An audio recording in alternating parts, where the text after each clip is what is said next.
Dengan tujuan meringankan beban masyarakat yang terdampak wabah virus corona atau COVID-19, pemerintah Kota Palembang mendapat bantuan dari Yayasan Buddha Suci Palembang berupa beras sebanyak 100 ton.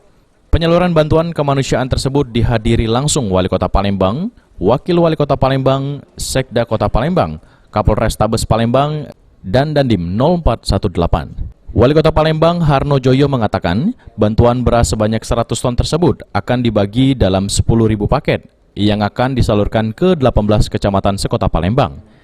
Bantuan beras ini akan dibagikan kepada masyarakat miskin baru atau warga yang terkena dampak COVID-19 secara ekonomi. Ia berharap semua pihak dapat saling membantu dan mengawasi dalam membantu masyarakat yang terdampak COVID-19 agar masyarakat optimis sehingga pandemi COVID-19 dapat segera teratasi.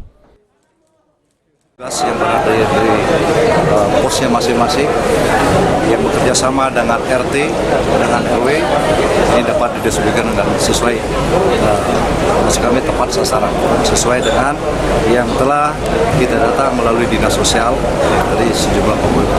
Kakaknya akan dapat berapa nih Pak? 10 kilo. 10 kilo.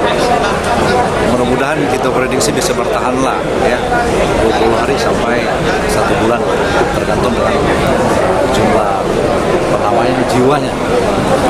Pak, ini diantarin langsung ke rumah atau masyarakatnya langsung ke rumah. Sementara itu, Wakil Ketua Yayasan Buddha Suci Palembang Suharjo berharap bantuan beras tersebut dapat bermanfaat bagi masyarakat Kota Palembang yang terdampak wabah COVID-19. Bantuan untuk sesama kita yang membutuhkan ini dapat sampai dengan tepat pada sasarannya, sehingga saudara kita yang membutuhkan kondisi ini bisa bermanfaat, terbantu. Penyaluran bantuan tersebut akan dilakukan melalui gugus tugas yang ada di kecamatan, bekerja sama dengan lurah serta ketua RT setempat. Heru Wahyudi, PAL TV.